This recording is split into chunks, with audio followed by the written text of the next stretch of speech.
Leituras do livro da Bíblia. Hoje, dando continuidade leituras do livro da Bíblia, terminaremos o livro de Esther no capítulo 16 e daremos início às leituras do livro da Bíblia do primeiro livro de Macabeus no capítulos 1, capítulo 2, capítulo 3 e capítulo 4. Escutemo-nos e lemos juntos neste exato momento. Esther 16. Eis a cópia da carta, Assuero, o grande rei, aos 127 sátrapas, aos governadores das províncias, desde a Índia até a Etiópia, e a todos os que dirigem nossos negócios, saudação. Há muitos que, cumulados de honras pela grande bondade de seus benfeitores, tornaram-se arrogantes. Não somente se deram a oprimir nossos súditos, mas, incapazes de se contentar com as honras recebidas, urdiram maquinações contra aqueles que os tinham beneficiado. E não contentes de banir do meio dos homens o sentimento de gratidão, chegam até a imaginar, na inchação faustosa de uma sorte inesperada, poder escapar à justa vingança do Deus que tudo vê. Muitas vezes, as insinuações dos encarregados de administrar os interesses de seus amigos arrastaram a calamidades irremediáveis os que detêm o poder e os tornaram cúmplices da morte de inocentes. Abusando, por uma mentirosa malícia, da simplicidade e da probidade dos príncipes. Isso é o que se pode verificar, não tanto pelas relações passadas que chegaram até nós, como acabamos de recordar, quando examinamos os fatos criminosos, de vós conhecidos, perpetrados por essa calamidade de homens indignamente revestidos de autoridade. Em consequência disso, é necessário vigiar para assegurar no futuro, para todos, a tranquilidade e a paz do reino. Realizando mudanças e julgando prudentemente os acontecimentos que se apresentam, para enfrentá-los sempre com equidade. Ora, pois, é assim que o macedônio Amã, filho de Amedata, homem verdadeiramente estranho ao sangue dos persas e muito alheio à nossa bondade, embora gozasse de nossa hospitalidade e fosse favorecido de nossa universal benevolência a ponto de ser chamado nosso pai e de ver todos se curvarem diante dele até a terra, como quem ocupa o lugar da segunda pessoa depois do trono real. Não soube conter sua presunção e intentou privar-nos tanto do poder como da vida. Por insinuações cautelosas e sutis, procurou a morte de nosso Salvador e grande benfeitor Mardoqueu, como também a de Esther, a irrepreensível companheira de nosso reino e de toda a sua nação. Pensava surpreender-nos assim, isolados, para transferir o império dos persas aos macedônios. Mas esses judeus que o criminoso votava à morte, verificamos que não eram de modo algum malfazejos, mas pelo contrário dirigidos por leis muito cheias de equidade. E que eles são os filhos do Altíssimo Deus vivo, o qual nos conserva a nós, como a nossos antepassados, este reino em grande prosperidade. Fareis, portanto, bem, não levando em conta as cartas enviadas por Amã, filho de Amedata. Visto que o autor desse crime foi suspenso numa forca diante das portas de Susa, com toda a sua família, tendo-lhe Deus, o Senhor Universal, infligido prontamente o castigo que merecia. Que uma cópia deste presente edito seja afixada por toda parte, deixai os judeus observar suas leis com toda a liberdade. E prestai-lhes assistência para que se possam defender contra todos os que os ataquem no dia marcado para a ruína deles, isto é, no dia 13 do 12º mês, chamado Adar. Porque esse dia, marcado para a perda da raça escolhida, Deus, o Senhor Universal, o trocou em dia de alegria. Por conseguinte, celebrareis esse dia memorável com grande alegria, como uma de vossas solenidades. A fim de que agora e daqui em diante seja um dia de salvação para nós e para os persas de boa vontade e uma recordação da ruína dos que maquinaram contra nós. Toda a cidade e toda a província que não observar estas ordens será entregue à furiosa devastação do ferro e do fogo. 1 Macabeus 1. Ora, aconteceu que, já senhor da Grécia, Alexandre, filho de Filipe da Macedônia, oriundo da terra de Cetim, derrotou também Dario, rei dos persas e dos medos, e reinou em seu lugar. Empreendeu inúmeras guerras, apoderou-se de muitas cidades e matou muitos reis. Avançou até os confins da terra e apoderou-se das riquezas de vários povos, e diante dele silenciou a terra, tornando-se altivo, seu coração ensoberbeceu-se. Reuniu um imenso exército. Impôs seu poderio aos países, às nações e reis, e todos se tornaram seus tributários. Enfim, adoeceu e viu que a morte se aproximava. Convocou então os mais considerados dentre os seus cortesãos, companheiros desde sua juventude, e, ainda em vida, repartiu entre eles o império. Alexandre havia reinado 12 anos ao morrer. Seus familiares receberam cada qual seu próprio reino. Puseram todos o diadema depois de sua morte, e, após eles, seus filhos durante muitos anos.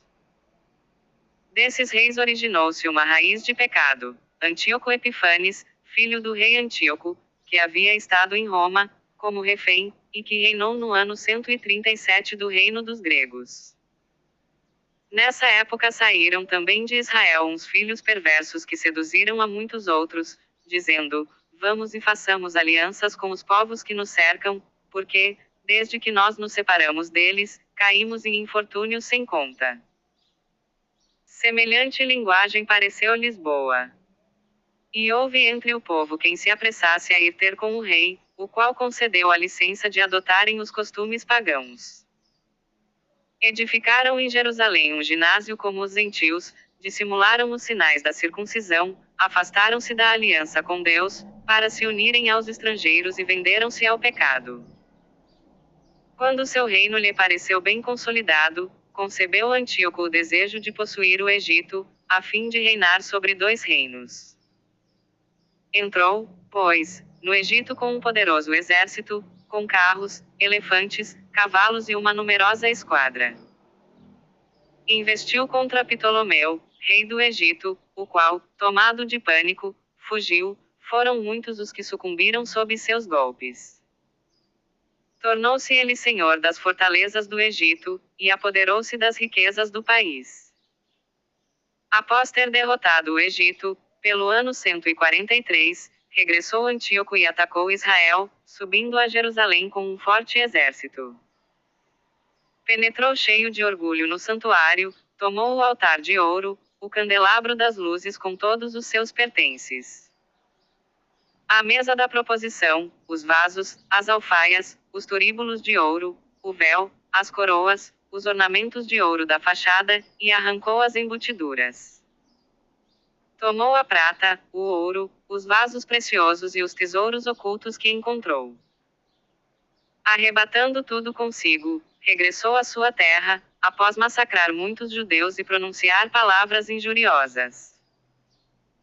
Foi isso um motivo de desolação em extremo para todo o Israel. Príncipes e anciãos gemeram, jovens e moças perderam sua alegria e a beleza das mulheres empanou-se. O recém-casado lamentava-se, e a esposa chorava no leito nupcial. A própria terra tremia por todos os seus habitantes e a casa de Jacó cobriu-se de vergonha. 2 anos após, Antíoco enviou um oficial a cobrar o tributo nas cidades de Judá. Chegou ele a Jerusalém com uma numerosa tropa. Dirigiu-se aos habitantes com palavras pacíficas, mas astuciosas, nas quais acreditaram. Saqueou-a, incendiou-a, destruiu as casas e os muros em derredor. Seus soldados conduziram ao cativeiro as mulheres e as crianças e apoderaram-se dos rebanhos. Cercaram a cidade de Davi com uma grande e sólida muralha, com possantes torres, tornando-se assim ela sua fortaleza. Instalaram ali uma guarnição brutal de gente sem leis, fortificarão-se aí. E ajuntaram armas e provisões, reunindo todos os espólios do saque de Jerusalém, ali os acumularam, constituíram desse modo uma grande ameaça. Serviram de cilada para o templo, e um inimigo constantemente incitado contra o povo de Israel. derramando sangue inocente ao redor do templo e profanando o santuário. Por causa deles, os habitantes de Jerusalém fugiram, e só ficaram lá os estrangeiros. Jerusalém tornou-se estranha a seus próprios filhos e estes a abandonaram. Seu templo ficou desolado como um deserto, seus dias de festa se transformaram em dias de luto, seus sábados, em dias de vergonha, e sua glória em desonra. Quanto fora ela honrada, agora foi desprezada, e sua exaltação converteu-se em tormento. Então o rei Antíoco publicou para todo o reino um edito, prescrevendo que todos os povos formassem um único povo e que abandonassem suas leis particulares. Todos os gentios se conformaram com essa ordem do rei, e muitos de Israel adotaram a sua religião, sacrificando aos ídolos e violando o sábado. Por intermédio de mensageiros, o rei enviou, a Jerusalém e às cidades de Judá, cartas prescrevendo que aceitassem os costumes dos outros povos da terra. Suspendessem os holocaustos, os sacrifícios e as libações no templo, violassem os sábados e as festas. Profanassem o santuário e os santos. Erigissem altares, templos e ídolos, sacrificassem porcos e animais imundos. Deixassem seus filhos incircuncidados e maculassem suas almas com toda sorte de impurezas e abominações, de maneira a obrigarem-nos a esquecer a lei e a transgredir as prescrições. Todo aquele que não obedecesse à ordem do rei seria morto. Foi nesse teor que o rei escreveu a todo o seu reino. Houve muitos dentre o povo que colaboraram com eles e abandonaram a lei, fizeram muito mal no país, e constrangeram os israelitas a se refugiarem em asilos e refúgios ocultos. No dia 15 do mês de Casleu, do ano 145, edificaram a abominação da desolação por sobre o altar e construíram altares em todas as cidades circunvizinhas de Judá. Ofereciam sacrifícios diante das portas das casas e nas praças públicas. Rasgavam e queimavam todos os livros da lei que achavam. Em toda parte, todo aquele em poder do qual se achava um livro do testamento, ou todo aquele que mostrasse gosto pela lei, morreria por ordem do rei. Com esse poder que tinham, tratavam assim, cada mês, os judeus que eles encontravam nas cidades. E, no dia 25 do mês, sacrificavam no altar, que sobressaía ao altar do templo. As mulheres, que levavam seus filhos a circuncidar, eram mortas conforme a ordem do rei. Com os filhos suspensos aos seus pescoços, massacravam-se também seus próximos e os que tinham feito a circuncisão. Numerosos foram os israelitas que tomaram a firme resolução de não comer nada que fosse impuro, e preferiram a morte antes que se manchar com alimentos. Não quiseram violar a santa lei e foram trucidados. Caiu assim sobre Israel uma imensa cólera. 1 Macabeus 2. Foi nessa época que se levantou Matatias, filho de João, filho de Simeão, sacerdote da família de Joaribe, que veio de Jerusalém se estabelecer em Modim. Tinha ele 5 filhos: João, apelidado Gadis; Simão, alcunhado Tazi; Judas, chamado Macabeu; Eleazar, cognominado Avarã; e Jonatas, chamado Afos. Vendo as abominações praticadas em Judá e em Jerusalém, exclamou: Ai de mim, porque nasci eu, para ver a ruína de meu povo e da cidade santa. E ficar sem fazer nada, enquanto ela é entregue ao poder de seus inimigos. E seu centro religioso abandonado aos estrangeiros? Seu templo tornou-se como um homem desonrado. E os vasos sagrados, que eram o motivo de seu orgulho, levados como para um cativeiro. Que povo aqui não tenha herdado de seus atributos reais, que não se tenha apoderado dos seus despojos? Toda a sua glória desapareceu e, de livre que era, tornou-se escrava. Eis que tudo o que tínhamos de sagrado, de belo, de glorioso, foi assolado e profanado pelas nações. Por que viver ainda? Matatias e seus filhos rasgaram suas vestes, cobriram-se de sacos, e choravam amargamente. Sobrevieram enviados do rei Amodim, para impor a apostasia e obrigar a sacrificar. Muitos dos israelitas uniram-se a eles, mas Matatias e seus filhos permaneceram firmes. Em resposta disseram-lhe os que vinham da parte do rei: possuis nesta cidade notável influência e consideração, teus irmãos e teus filhos te dão autoridade. Vem, pois, como primeiro, executar a ordem do rei, como o fizeram todas as nações, os habitantes de Judá e os que ficaram em Jerusalém, serás contado, tu e teus filhos, entre os amigos do rei. Matatias respondeu-lhes: ainda mesmo que todas as nações que se acham no reino do rei o escutassem, de modo que todos renegassem a fé de seus pais e aquecessem as suas ordens. Eu, meus filhos e meus irmãos, perseveraremos na aliança concluída por nossos antepassados. Que Deus nos preserve de abandonar a lei e os mandamentos. Não obedeceremos a essas ordens do rei e não nos desviaremos de nossa religião, nem para a direita, nem para a esquerda. Mal acabara de falar, eis que um judeu se adiantou para sacrificar no altar de Modim, à vista de todos, conforme as ordens do rei. Viu-o Matatias e, no ardor de seu zelo, sentiu estremecerem-se suas entranhas, num ímpeto de justa cólera arrojou-se e matou o homem no altar. Matou ao mesmo tempo o oficial incumbido da ordem de sacrificar e demoliu o altar.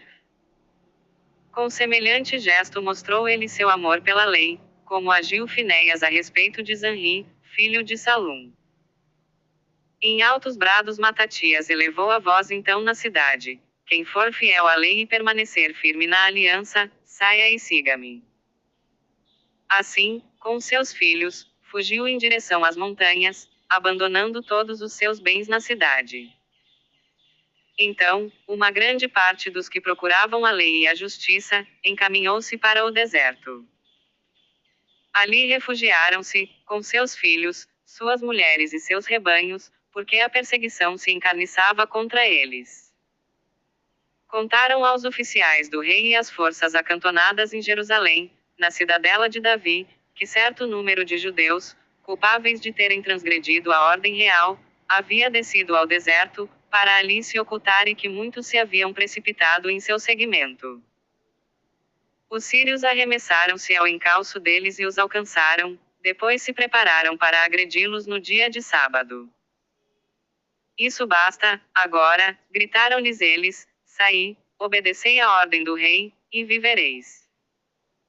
Não sairemos, replicaram os judeus, e nem obedeceremos ao rei, com a profanação do dia de sábado. Instantaneamente os sírios travaram combate contra eles. Mas eles não responderam, não atiraram uma pedra e não barricaram seu refúgio. Que morramos todos inocentes. O céu e a terra nos servirão de testemunha, de que nos matais injustamente.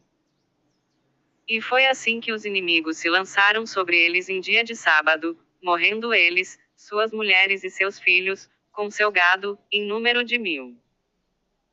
Matatias e seus amigos o souberam e comoveram-se muito. Mas disseram uns aos outros: se todos nós agirmos como nossos irmãos, e se não pelejarmos contra os estrangeiros para pormos a salvo nossas vidas e nossas leis, exterminar-nos-ão bem depressa da terra. Tomaram, pois, naquele dia a seguinte resolução: mesmo que nos ataquem em dia de sábado, pugnaremos contra eles e não nos deixaremos matar a todos nós, como o fizeram nossos irmãos no seu esconderijo. Então se ajuntou a eles o grupo dos judeus assideus, particularmente valentes em Israel, apegados todos à lei. E todos os que fugiam das perseguições se ajuntaram do mesmo modo a eles e os reforçaram. Formaram, pois, um exército e na sua ira e indignação massacraram certo número de prevaricadores e de traidores da lei. Assim Matatias e seus amigos percorreram o país, destruíram os altares e circuncidaram à força as crianças, ainda incircuncisas nas fronteiras de Israel. e perseguiram os sírios orgulhosos. Sua empresa alcançou bom êxito. Arrancaram a lei do poder dos gentios e dos reis, e não permitiram que prevalecesse o mal. Ora, chegou para Matatias o dia de sua morte e ele disse a seus filhos: o que domina até este momento é o orgulho, o ódio, a desordem e a cólera. Sede, pois, agora, meus filhos, os defensores da lei e dai vossa vida pela aliança de vossos pais. Recordai-vos dos feitos de vossos maiores em seu tempo, e merecereis uma grande glória e um nome eterno. Porventura, não foi na prova que Abraão foi achado fiel, e não lhe foi isso imputado em justiça? José observou os mandamentos na sua desgraça e veio a ser o senhor do Egito. Finéias, nosso antepassado, por ter sido inflamado de zelo, recebeu a promessa de um perpétuo sacerdócio. Josué, cumprindo a palavra de Deus, veio a ser juiz em Israel. Calebe deu testemunho na Assembleia e herdou a terra. Por todos os séculos, em vista de sua piedade, mereceu Davi o trono real. Porque ardia em zelo pela lei, Elias foi arrebatado ao céu. Ananias, Azarias e Misael foram salvos das chamas por terem tido fé. Daniel, na sua retidão, foi livre da boca dos leões. Recordai-vos assim, de geração em geração, de que todos os que esperam em Deus não desfalecem. Não receeis as ameaças do pecador, porque sua glória chega à lama e aos vermes. Hoje ele se eleva e amanhã desaparece, porque tornará ao pó, e seus planos são frustrados. Quanto a vós, meus filhos, sede corajosos e destemidos em observar a lei, porque por ela chegareis à glória. Aqui tendes Simão, irmão vosso, eu sei que ele é homem de conselho, ouviu sempre e será para vós um pai. Judas Macabeu, bravo desde a juventude, será o general do exército e dirigirá a guerra contra os gentios. Atraireis a vós todos os que observam a lei e vingareis vosso povo. Pagai aos gentios o que nos fizeram e atendei aos preceitos da lei. Depois disso abençoou-os e foi unir-se aos seus pais. Morreu no ano 146, seus filhos sepultaram-no em Modim, entre as sepulturas de seus antepassados, e todo o Israel o chorou dolorosamente. 1 Macabeus 3. Seu filho Judas, cognominado Macabeu, ficou em seu lugar. Todos os seus irmãos o auxiliaram, bem como todos os que se tinham unido a seu pai, aceitando generosamente a promessa de combater por Israel. Dilatou a glória do povo. Assemelhava-se nas ações a um leão, e parecia um leãozinho que ruge na caçada. Perseguia e rebuscava com cuidado os traidores e lançava ao fogo os que perseguiam seu povo. Os maus recuavam diante dele transidos de medo, tremiam os que praticavam o mal e a salvação do povo firmava-se em suas mãos. Seus feitos exasperavam os reis, mas alegravam Jacó, e sua memória permaneceu eternamente bendita. Percorreu as cidades expulsando de Judá os ímpios, desviando assim de Israel a cólera divina. Seu nome foi pronunciado até as extremidades da terra, e ele conseguiu a adesão daqueles que estavam a ponto de perecer. Aconteceu que Apolônio convocou os gentios e, de Samaria, partiu com um grande exército para pelejar contra Israel. Soube-o Judas, saiu-lhe ao encontro, venceu-o e o matou. Apoderou-se dos espólios, tomou a espada de Apolônio, e desde então usava sempre nos combates. Serom, general do exército sírio, veio a saber que Judas cercara-se de soldados fiéis convocados e que ele os levara ao combate. Tornar-me-ei célebre, disse ele, e cobrir-me-ei de glória no reino, vencerei Judas com seus correligionários, que se opõem às ordens reais. Armou-se ele para a guerra, um poderoso exército de ímpios marchou com ele, para reforçar e tomar vingança dos filhos de Israel. Avançaram até a muralha de Betorom e Judas, seguido de poucos homens, foi-lhe ao encontro. Mas à vista do exército que vinha contra eles, os companheiros de Judas disseram-lhe: Como poderemos enfrentar tamanho exército, se somos tão poucos, tanto mais que nos sentimos fracos, porque hoje nada temos comido? É fácil, respondeu Judas, a um punhado de gente fazer-se respeitar por muitos. Porque a vitória no combate não depende do número, mas da força que desce do céu. Esta gente vem contra nós, com insolência e orgulho, para nos aniquilar, juntamente com nossas mulheres e nossos filhos, e para nos despojar. Nós, porém, lutamos por nossas vidas e nossas leis. O próprio Deus os esmagará aos nossos olhos, não os temais. E logo que cessara de falar, arrojou-se Judas com rapidez sobre os inimigos, e Serão diante dele foi derrotado com seu exército.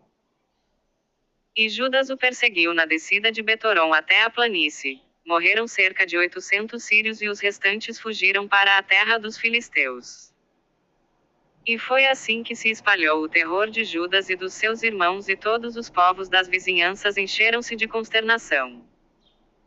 Seu nome chegou aos ouvidos do rei, e todas as nações comentaram os feitos heróicos de Judas. Quando o rei Antíoco soube dessas novas, encolerizou-se terrivelmente, reuniu todas as forças do reino, de que formou um exército poderosíssimo. Abriu seu tesouro, e deu ao exército o soldo de 1 ano com a ordem de estarem prontos para qualquer eventualidade. No entanto, viu que lhe faltava dinheiro no tesouro e que os tributos do território eram deficientes em vista das perturbações e da maldade que havia provocado, suprimindo em toda a parte as instituições em vigor, desde outrora. Receou, portanto, não poder pagar as despesas, como fizera já 1 ou 2 vezes, e outorgar as liberalidades, que distribuía em certo tempo com mão generosa, porque excedia em liberalidade a todos os reis, seus predecessores. Profundamente consternado, resolveu ir à Pérsia cobrar os tributos dessas regiões e ajuntar muito dinheiro. Deixou Lísias, pessoa de relevo, de linhagem real, para dirigir os negócios do reino, do Eufrates às fronteiras do Egito. E ocupar-se, até sua volta, de seu filho Antíoco. Deixou-lhe a metade do exército do reino, com os elefantes, e deu-lhe as instruções referentes à execução de suas vontades, especialmente o que dizia respeito aos habitantes da Judéia e de Jerusalém. Ele devia enviar um exército contra eles, para destruir e aniquilar o poderio de Israel e o que restava de Jerusalém, e apagar desses lugares até a sua lembrança. E estabelecer em todos os seus confins estrangeiros, aos quais distribuiria por meio de sorte as terras.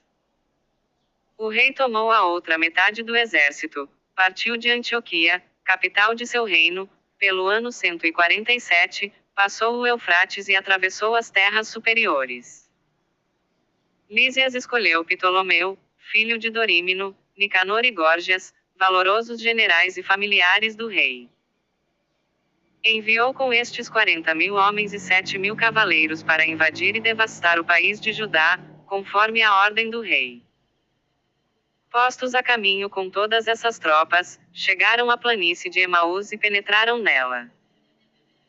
Quando os mercadores ouviram falar deles, tomaram muita prata e ouro e se dirigiram com péias ao campo para comprar os filhos de Israel como escravos.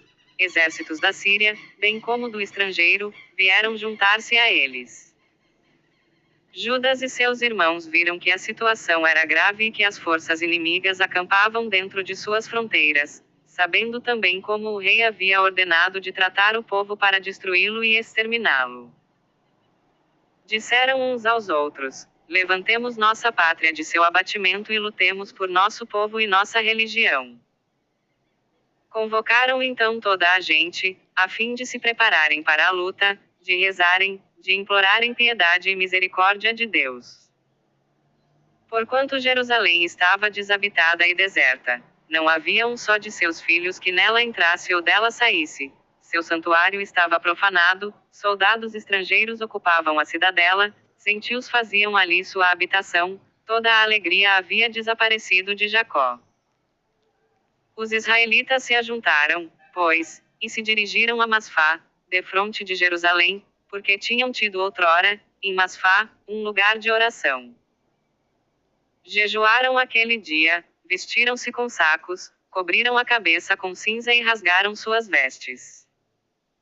Abriram um dos livros da lei, para ler nele o que os gentios perguntavam às representações de seus falsos deuses. Trouxeram os ornamentos sacerdotais, as primícias e os dízimos e mandaram vir os nazarenos que haviam cumprido o tempo de seu voto. Em seguida sua voz se elevou com força ao céu: que havemos nós de fazer destas ofertas e para onde vamos nós levá-las? Vosso santuário está profanado e manchado, vossos sacerdotes estão em luto e na humilhação. As nações se coligaram para nos aniquilar e vós sabeis o que elas tramam contra nós. Como resistir diante deles, se vós não vierdes em nosso auxílio? Então eles soaram a trombeta e fizeram um grande clamor. Depois disso Judas nomeou chefes para grupos de 1.000, 100, 50 e 10 homens. E disse aos que acabavam de construir uma casa, de tomar mulher, plantar uma vinha, ou que tinham medo, que voltassem cada qual para sua casa, conforme a lei. Os israelitas se puseram então a caminho e vieram acampar ao sul de Emaús. Preparai-vos, disse-lhes Judas, sede corajosos e estai prontos desde amanhã para o combate a essas nações que estão unidas para nos arruinar, a nós e tudo o que possuímos de sagrado. Porquanto é preferível morrer no combate, que ver nosso povo perseguido e profanado nosso santuário. Que se faça somente a vontade de Deus. 1 Macabeus 4. Tomando consigo 5.000 homens e 1.000 cavaleiros de elite, Gorgias se pôs a caminho à noite, para surpreender o acampamento dos judeus e atacá-lo de improviso. A gente da cidadela servia-lhe de guia. Mas Judas o soube, e com seus destemidos companheiros saiu para esmagar aquelas forças do rei que tinham ficado perto de Emaús, enquanto as tropas estavam espalhadas na planície. Chegou Gorgias à noite ao acampamento de Judas, mas não encontrou ninguém. Todavia Judas apareceu na planície ao despertar do dia com 3.000 homens, que, excetuando espadas e escudos, não estavam armados como o teriam querido. Entre mentes viram eles o campo dos gentios poderoso, fortificado de cavalaria e os próprios inimigos prontos para o combate. Não temais seu número, disse Judas a seus companheiros, e nem receeis seu choque. Lembrai-vos como nossos pais foram salvos no Mar Vermelho, quando o faraó os perseguia com seu exército. Gritemos agora para o céu para que ele se apiade de nós, que se lembre da aliança com nossos antepassados e queira hoje esmagar esse exército aos nossos olhos. Todas as nações saberão que Israel possui um libertador e um salvador. Erguendo os olhos, os gentios viram-nos avançar contra eles. E saíram do acampamento para a luta, enquanto os homens de Judá soavam a trombeta. Travou-se a batalha, mas os inimigos, derrotados, puseram-se em fuga através da planície. Os últimos tombaram todos sob a espada, enquanto eram perseguidos até Gazara e as planícies de Idumeia, de Azote e de Jânia, e sucumbiram cerca de 3.000. Então Judas parou de persegui-los, voltou atrás com suas tropas pelo mesmo caminho.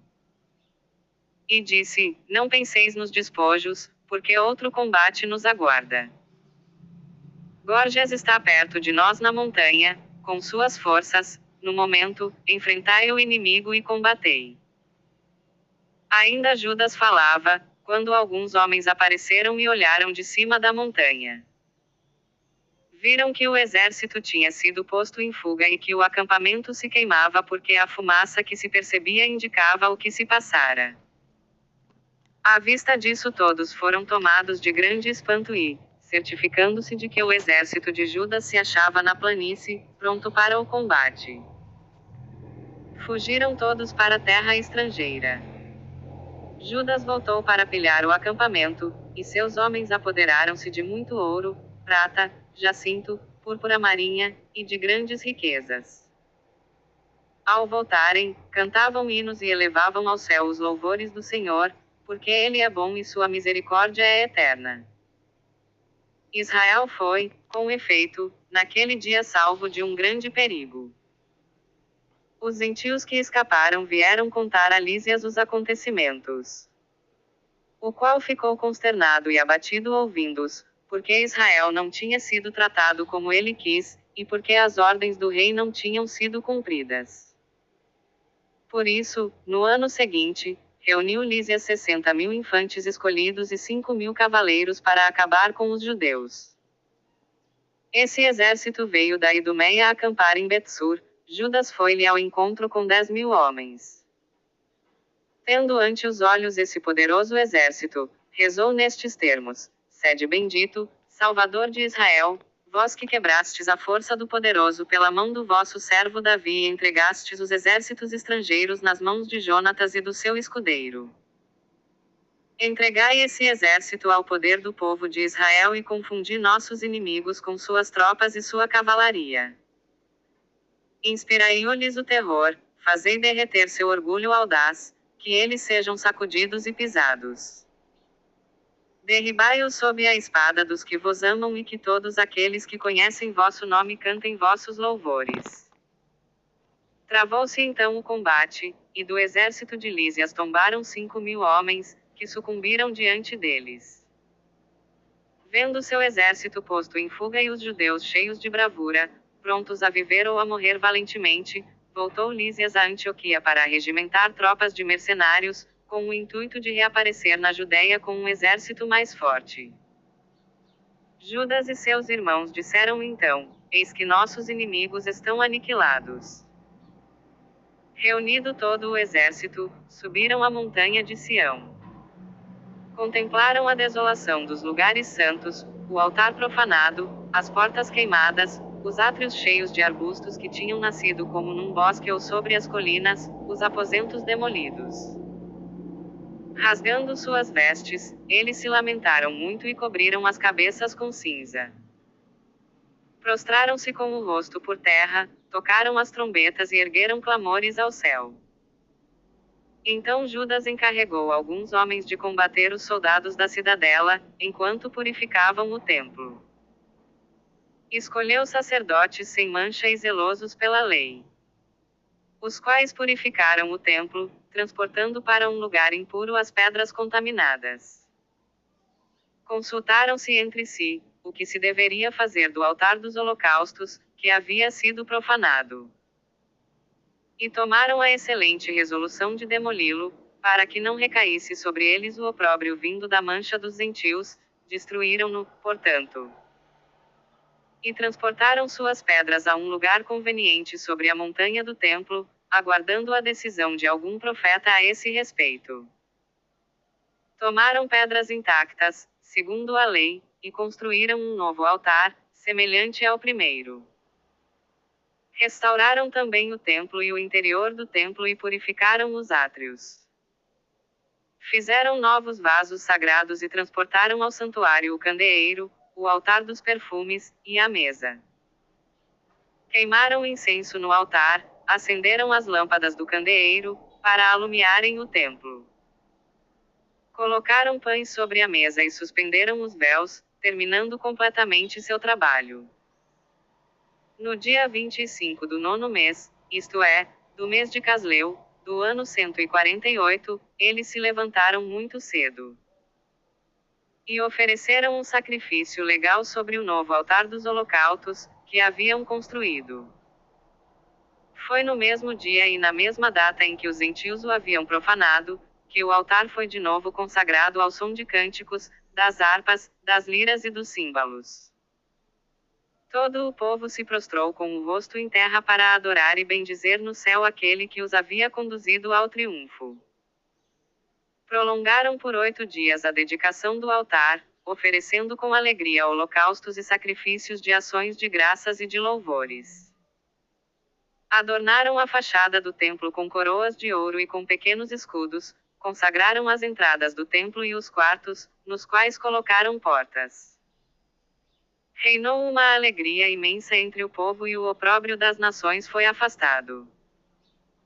Foi estabelecido por Judas e seus irmãos, e por toda a Assembleia de Israel que os dias da dedicação do altar seriam celebrados cada ano em sua data própria, durante 8 dias, a partir do dia 25 do mês de Casleu, e isto com alegria e regozijo. Na mesma época cercaram a montanha de Sião com uma alta muralha com fortes torres, para que não fosse mais possível às nações pisá-la aos pés, como outrora. Judas pôs ali tropas para guardá-la e fortificou também Betsur para protegê-la, a fim de que o povo tivesse uma muralha do lado da Idumeia. Amanhã, dando continuidade às leituras do livro da Bíblia, no primeiro livro de Macabeus, nos capítulos 5, capítulo 6, capítulo 7, capítulo 8, capítulo 9. Paz e bênçãos a todos.